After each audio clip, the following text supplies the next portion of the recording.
ನಮಸ್ಕಾರ ಸ್ನೇಹಿತರೆ, ಭಕ್ತಿ ವೈಭವ ಯೂಟ್ಯೂಬ್ ಚಾನಲ್ಗೆ ತಮಗೆಲ್ಲರಿಗೂ ಸುಸ್ವಾಗತ. ಸ್ನೇಹಿತರೆ, ಶುಕ್ರವಾರ ಎಂದರೆ ದೇವಿಯರ ದೇವತೆಗಳ ಪೂಜೆಗೆ ಅಂದರೆ ಮೀಸಲಿಡುವ ಒಂದು ವಾರವಾಗಿರುತ್ತೆ. ಆ ಒಂದು ವಾರ ಮಹಿಳೆಯರಲ್ಲಿ ತುಂಬಾ ಖುಷಿ ಇರುತ್ತೆ. ಅಂದರೆ ಶುಕ್ರವಾರ ನಾವು ಲಕ್ಷ್ಮೀ ದೇವಿಗೆ ಪೂಜೆಯನ್ನು ಮಾಡಿ ಲಕ್ಷ್ಮೀ ದೇವಿಯನ್ನು ಮನೆಗೆ ಬರಮಾಡಿಕೊಳ್ಳುವುದ ಒಂದು ನಿಯಮ ಇರುತ್ತೆ ಅಂತಲೇ ಹೇಳ್ಬೋದು. ಹಾಗಿದ್ರೆ ಶುಕ್ರವಾರದ ಪೂಜೆಯಲ್ಲಿ ನಾವು ಕೆಲವೊಂದಷ್ಟು ನಿಯಮಗಳನ್ನು ಪಾಲಿಸಬೇಕು. ಆಗ ನಮಗೆ ಆರ್ಥಿಕ ಸಮಸ್ಯೆ ದೂರ ಆಗುತ್ತೆ. ಹಾಗೆ ಇರುವೆಗಳಿಗೆ ಆಹಾರವನ್ನು ನೀಡಿದ್ರೆ ಕೂಡ ನೀವು ಆರ್ಥಿಕ ಸಮಸ್ಯೆಯಿಂದ ಪಾರಾಗಬಹುದು. ಹಾಗಿದ್ರೆ ಶುಕ್ರವಾರದಂದು ಲಕ್ಷ್ಮೀ ಪೂಜೆ ಮಾಡುವುದರಿಂದ ಸಂತೋಷ ಸಮೃದ್ಧಿ ನಮ್ಮದಾಗುತ್ತೆ. ಶುಕ್ರವಾರ ಲಕ್ಷ್ಮೀ ಪೂಜೆಯನ್ನು ಮಾಡುವಾಗ ಯಾವ ಕ್ರಮಗಳನ್ನು ನೀವು ಅನುಸರಿಸಬೇಕು, ಹಾಗೆ ಶುಕ್ರವಾರದ ಲಕ್ಷ್ಮೀ ಪೂಜೆಯ ನಿಯಮಗಳೇನು ಅಂತ ವಿಡಿಯೋ ಮೂಲಕ ತಿಳ್ಕೊಳ್ಳೋದಕ್ಕಿಂತ ಮುಂಚೆ ದಯವಿಟ್ಟು ಚಾನಲ್ನ ಸಬ್ಸ್ಕ್ರೈಬ್ ಮಾಡ್ಕೊಳ್ಳಿ. ವಿಡಿಯೋ ಇಷ್ಟ ಆಯಿತು ಅಂದರೆ ವಿಡಿಯೋಗೆ ಲೈಕ್ ಮಾಡಿ, ಶೇರ್ ಮಾಡಿ, ಕಮೆಂಟ್ ಮಾಡಿ. ಕಮೆಂಟ್ ಬಾಕ್ಸ್ನಲ್ಲಿ ಓಂ ಮಹಾಲಕ್ಷ್ಮಿ ನಮಃ ಎಂದು ಕಮೆಂಟ್ ಮಾಡಿ. ಸ್ನೇಹಿತರೆ, ಲಕ್ಷ್ಮೀ ದೇವಿಯನ್ನು ಮೆಚ್ಚಿಸಲು ಶುಕ್ರವಾರ ತುಂಬಾ ಪ್ರಶಸ್ತವಾದ ದಿನ ಅಂತಲೇ ಹೇಳ್ಬೋದು. ಈ ದಿನ ಶ್ರದ್ಧಾಭಕ್ತಿಯಿಂದ ಲಕ್ಷ್ಮೀ ದೇವಿಯನ್ನು ಪೂಜಿಸಿದರೆ ಹಣ ಮತ್ತು ಸಮೃದ್ಧಿ ನಮ್ಮದಾಗುತ್ತದೆ ಹಾಗೂ ಭಕ್ತರ ಎಲ್ಲ ಕಷ್ಟಗಳು ದೂರ ಆಗುತ್ತದೆ. ಲಕ್ಷ್ಮೀ ದೇವಿಯ ಆಶೀರ್ವಾದವನ್ನು ಪಡೆಯಲು ಜ್ಯೋತಿಷ್ಯ ಶಾಸ್ತ್ರವು ಕೆಲವೊಂದು ನಿಯಮಗಳನ್ನು ಉಲ್ಲೇಖನೆ ಮಾಡಿದೆ ಅಂತಲೇ ಹೇಳ್ಬೋದು. ಈ ನಿಯಮಗಳನ್ನು ಶುಕ್ರವಾರದಂದು ಲಕ್ಷ್ಮೀ ಪೂಜೆಯಲ್ಲಿ ರೂಢಿಸಿಕೊಂಡರೆ ದೇವಿಯ ಆಶೀರ್ವಾದವನ್ನು ಸುಲಭವಾಗಿ ಪಡ್ಕೋಬಹುದು ಅಂತಲೇ ಹೇಳ್ತಿದ್ದಾರೆ.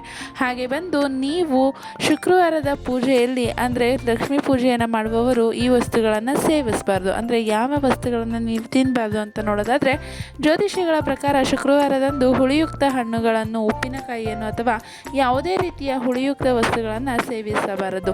ಶುಕ್ರವಾರದಂದು ಹುಳಿ ಪದಾರ್ಥಗಳನ್ನು ಸೇವಿಸಿ ಲಕ್ಷ್ಮಿಯನ್ನು ಪೂಜಿಸುವುದರಿಂದ ಅಥವಾ ಲಕ್ಷ್ಮೀ ಪೂಜೆಯ ನಂತರ ಹುಳಿಯನ್ನು ಸೇವಿಸುವುದರಿಂದ ಪೂಜೆಯ ಫಲವನ್ನು ಅನುಭವಿಸಲಾರಿರಿ. ಶುಕ್ರವಾರ ಸಿಹಿ ಪದಾರ್ಥಗಳನ್ನು ಸೇವಿಸಿ. ಇದರೊಂದಿಗೆ ಶುಕ್ರವಾರದಂದು ವೈಭವ ಲಕ್ಷ್ಮಿ ಮತ್ತು ಸಂತೋಷಿ ಮಾತಾರನ್ನು ಪೂಜಿಸಬೇಕಾಗತ್ತೆ. ಲಕ್ಷ್ಮೀ ದೇವಿಯು ಹುಳಿಯುಕ್ತ ಆಹಾರ ಪದಾರ್ಥಗಳನ್ನು ಇಷ್ಟಪಡೋದಿಲ್ಲ ಅಂತಲೇ ಹೇಳ್ತಾ ಇದ್ದಾರೆ. ನಂತರ ಹಣದ ಕೊರತೆಯನ್ನು ದೂರಾಗಿಸುವಳು. ಅಂದರೆ ಶುಕ್ರವಾರದಂದು ಪಾಯಸದಲ್ಲಿ ಜೇನುತುಪ್ಪವನ್ನು ಬೆರೆಸಿ ಲಕ್ಷ್ಮೀ ದೇವಿಗೆ ಅರ್ಪಿಸಬೇಕು. ನಂತರ ಆ ಪಾಯಸದ ಪ್ರಸಾದವನ್ನು ಮೊದಲು ಮನೆಯ ಹಿರಿಯ ಮಹಿಳೆಗೆ ನೀಡಿದ ನಂತರ ಮನೆಯ ಸದಸ್ಯರಿಗೆ ನೀಡಬೇಕು. ಹೀಗೆ ಮಾಡುವುದರಿಂದ ಲಕ್ಷ್ಮೀ ದೇವಿಯು ನಿಮ್ಮೆಲ್ಲ ಹಣದ ಕೊರತೆಯನ್ನು ದೂರಾಗಿಸುವಳು, ನಿಮ್ಮಲ್ಲಿ ಹಣದ ಕೊರತೆ ಇಲ್ಲದಿರುವಂತೆ ಮಾಡುವಳು. ನೋಡಿದ್ರಲ್ಲ, ಪಾಯಸಕ್ಕೆ ಒಂದು ಚೂರು ಜೇನುತುಪ್ಪವನ್ನು ಬೆರೆಸಿ ನೈವೇದ್ಯವಾಗಿ ನೀವು ಲಕ್ಷ್ಮೀ ದೇವಿ ಮುಂದೆ ಇಟ್ಟು ಪೂಜೆಯನ್ನು ಮಾಡಿ ಹಿರಿಯ ಮಹಿಳೆಯರಿಗೆ, ನಿಮ್ಮ ಮನೆಯಲ್ಲಿರುವಂಥ ಹಿರಿಯರಿಗೆ ಕೊಟ್ಟು ನಂತರ ಎಲ್ಲ ಸದಸ್ಯರಿಗೆ ಕೊಟ್ಟರೆ ನಿಮ್ಮಲ್ಲಿರುವಂತಹ ಕಷ್ಟಗಳು ದೂರ ಆಗುತ್ತೆ ಅಂತಲೇ ಹೇಳ್ಬೋದು.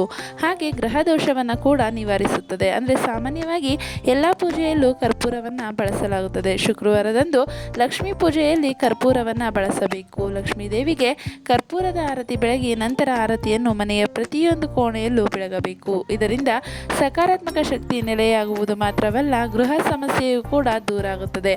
ಇದರೊಂದಿಗೆ ಜೀವನದಲ್ಲಿ ಶಾಂತಿ ಮತ್ತು ಸಮೃದ್ಧಿ ನೆಲೆಯಾಗುತ್ತದೆ, ಸಂತೋಷ ಕೂಡ ನೆಲೆಯಾಗುತ್ತದೆ ಅಂತ ಹೇಳ್ತಾ ಇದ್ದಾರೆ.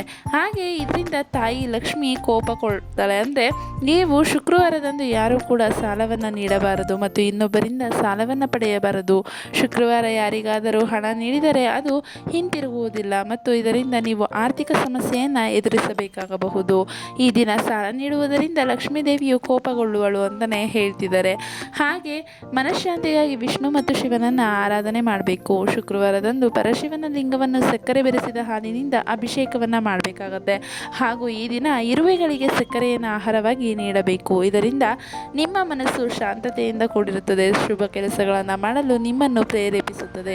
ಇರುವೆಗಳು ಭಗವಾನ್ ವಿಷ್ಣುವನ್ನು ಸೂಚಿಸುತ್ತದೆ. ಆದ್ದರಿಂದ ಈ ದಿನ ವಿಷ್ಣು ಮತ್ತು ಶಿವನನ್ನು ಪೂಜಿಸುವುದರಿಂದ ಲಕ್ಷ್ಮಿಯು ಸಂತೋಷಗೊಳ್ಳುತ್ತಾಳೆ. ನೋಡಿದ್ರಲ್ಲ ಸ್ನೇಹಿತರೆ, ನೀವು ವಿಷ್ಣು ಮತ್ತು ಶಿವನನ್ನು ಕೂಡ ಪೂಜೆ ಮಾಡ್ಬೋದು. ಹಾಗೆ ಇರುವೆಗಳಿಗೆ ಸಕ್ಕರೆಯನ್ನು ಹಾಕೋದ್ರಿಂದ ನಿಮಗೆ ಆರ್ಥಿಕ ಸಮಸ್ಯೆ ದೂರ ಆಗುತ್ತೆ ಅಂತಲೇ ಹೇಳ್ಬೋದು. ನಂತರ ಸಂತೋಷ ಮತ್ತು ಸಮೃದ್ಧಿಗಾಗಿ ನೀವು ಶುಕ್ರವಾರದಂದು ಸಂಜೆ ಲಕ್ಷ್ಮೀ ಸ್ತೋತ್ರವನ್ನು ಪಠಿಸುವುದು ಉತ್ತಮವೆಂದು ಪರಿಗಣಿಸಲಾಗಿದೆ ಮತ್ತು ಮುಸ್ಸಂಜೆ ವೇಳೆಯೇ ಮನೆಯ ಬಾಗಿಲನ್ನು ತೆರೆದಿರಬೇಕು. ವಿಷ್ಣು ಪುರಾಣದಲ್ಲೂ ಕೂಡ ಮುಸ್ಸಂಜೆ ವೇಳೆ ಲಕ್ಷ್ಮೀ ಸ್ತೋತ್ರವನ್ನು ಪಠಿಸುವುದು ಶುಭವೆಂದು ಉಲ್ಲೇಖಿಸಲಾಗಿದೆ.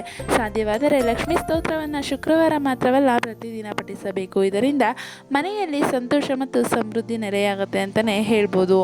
ನೋಡಿದ್ರಲ್ಲ ಸ್ನೇಹಿತರೆ, ಈ ಒಂದು ಕೆಲವು ಲಕ್ಷ್ಮೀ ಪೂಜಾ ನಿಯಮಗಳನ್ನು ನೀವು ಕೇವಲ ಶುಕ್ರವಾರದಂದು ಮಾತ್ರವಲ್ಲ ಪ್ರತಿದಿನವೂ ಅನುಸರಿಸಬಹುದು. ಹಾಗೆ ಎಲ್ಲ ಲಕ್ಷ್ಮೀ ಪೂಜಾ ನಿಯಮಗಳಿಂದ ನಿಮ್ಮ ಮನೆಯಲ್ಲಿ ಹಣದ ಸಮಸ್ಯೆ ಕೂಡ ದೂರ ಆಗುತ್ತೆ ಅಂತಲೇ ಹೇಳ್ಬೋದು. ನೋಡಿದ್ರಲ್ಲ ಸ್ನೇಹಿತರೆ, ಲಕ್ಷ್ಮಿಯ ಪೂಜೆಯನ್ನು ಹೇಗೆ ಮಾಡಬೇಕು, ಶುಕ್ರವಾರದಂದು ಯಾವ ನಿಯಮಗಳನ್ನು ಕೈಗೊಳ್ಳಬೇಕು ಅಂತ ವಿಡಿಯೋ ಮೂಲಕ ತಿಳ್ಕೊಂಡ್ರಿ. ಸ್ನೇಹಿತರೆ, ಈ ಈ ಒಂದು ಮಾಹಿತಿ ನಿಮಗೆ ಇಷ್ಟ ಆಗಿದೆ ಅಂತ ಅಂದ್ಕೊತೀನಿ. ಇಷ್ಟ ಆಗಿದರೆ ವಿಡಿಯೋಗೆ ಲೈಕ್ ಮಾಡಿ, ಶೇರ್ ಮಾಡಿ, ಕಮೆಂಟ್ ಮಾಡಿ. ಕಮೆಂಟ್ ಬಾಕ್ಸ್ನಲ್ಲಿ ಓಂ ಶ್ರೀ ಮಹಾಲಕ್ಷ್ಮಿಯೇ ನಮಃ ಎಂದು ಕಮೆಂಟ್ ಮಾಡಿ.